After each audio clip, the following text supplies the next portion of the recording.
A very good evening, and thanks for clicking on to the Saturday edition of Vogan's European Outlook. It's the 6th of November, and if you happen to be visiting a local park this evening for the bonfire display, you may find it is cancelled later on, especially further north that you happen to live, because we've got the season's strongest system affecting Northern England and Scotland and Northern Ireland this evening. It's not so much the depth of the area of low pressure that's going to be the problem. It's actually more the pressure differential between high pressure to the southwest and low pressure just to the north of the UK. So you can see here pressure over 1,000 millibars making its way all the way to Northern Ireland, but just to the east of Shetland, we've got a 988 millibar low. So a very powerful northwesterly wind tonight. We could see widely northern England, southern and central Scotland, gusts in excess of 40 to 50 miles per hour into the central Highlands, Caithness and Sutherland, west of Ross, up into the Lewis and Harris area. We could be talking about in excess of 65 to 75 miles per hour. Locally, 85 is possible through the course of this evening. So, of course, that could bring some minor damage, disruption to bridges. So, high-sided vehicles may be banned from bridges such as the Skye Bridge, the Keswick Bridge, the Dornoch Bridge. So, keep an eye on the travel situation through the course of this evening if you happen to be on the roads. I'm going to be driving from Cumbernauld to Huntly to Inverness, possibly heading across the Keswick Bridge towards Besa Eventon in Rossshire tomorrow morning. So I'm going to have to keep an eye on that because may actually find that the Keswick Bridge is shut to HGVs.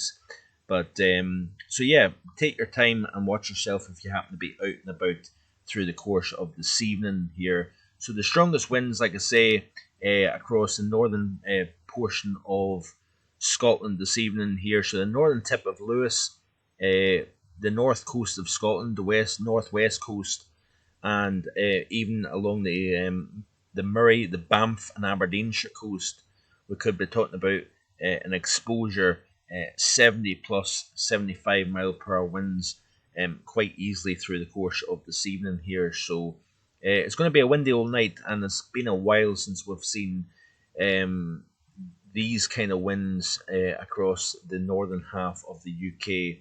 We have seen, of course, windier conditions actually across the southern portion of the UK. And typically, of course, at this point in the year, you would expect to see these gales developing here. So it's just been a little bit windless actually across the northern half of the UK in recent months, and a lot of that, of course, has been to do with high pressure being so dominant. Of course, that also was the reason for such dry conditions, but things are slowly changing. We're also seeing much wetter ground with this type of pattern as well. As we skip through the sequence here, we see a little ridge of high pressure briefly poking its nose into the UK. What that's going to do is it's going to create a chilly Sunday night into Monday. But you notice here that we've got the next feature here right in the northern periphery of that area of high pressure. It will make inroads early in the work week. We've got a very tightly wound storm system to the south of Greenland here. But that is not going to have significant impact on the UK. It's going to have big impacts, big snows, possibly blizzard conditions across Iceland, across the southern portion of Greenland. It's this feature here, actually, that is going to make inroads and bring wet and windy conditions. You notice here, actually, the outer periphery of this large area of low pressure has impact by the time we reach Tuesday of next week here. And then we're going to have to keep our eyes closely on the Atlantic as we go towards the middle portion of the week and next weekend, because we've got another area of low pressure. This is the remnants of Tropical Storm Wanda. That looks as if there is a possibility of it making an approach in the UK, or at least a glancing blow from to the northwest of the UK by the time we reach next weekend here. And that winds up, gets caught in another area of low pressure and becomes an even deeper feature here. So very active weather pattern at the moment across the Atlantic, and this is coinciding with what I thought, that by the time we reach the middle portion of November, that we're going to start to see more and more of a collision between colder air gathering force, gathering strength across Canada and Greenland, pushing south, getting entrained in areas of low pressure, going from Canada towards Europe, and of course pulling that still warm subtropical air from the subtropics into the jet, tightening the jet, and deepening these areas of low pressure. And of course, it's all to play for during the second half of November. And you know the idea that I've got with regards to that. A couple of interesting outliers actually with regards to the end of the month in terms of cold. But I'm kind of not wanting to spend too much time talking about that over the next couple of videos, because the modelling is chopping and changing so much that you can, this video you're talking about, a major cold spell at the end of November. The next video you could be saying, oh, it's disappeared altogether. So there's no point in, every video saying that it's going to be one thing and then it's going to be another thing. And, I'm going to stick to the idea that I've got of a colder period coming up towards the latter half of November. Timing wise, it's hard to say. It could arrive possibly 20th of November, say, for argument's sake.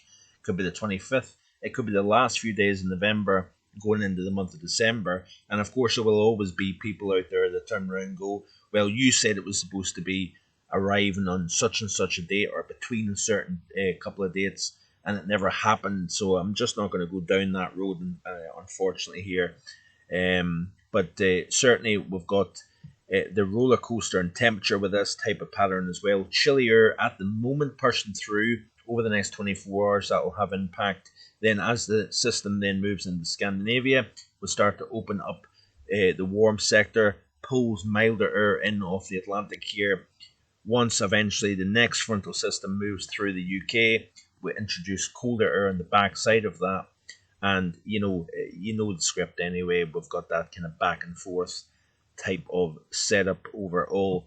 And that is it for this evening. So I hope you have a good evening. If you're out and about, stay safe, especially across the northern half of the UK. And I shall be back in the next couple of days, as always, with more. Have a great rest of your weekend.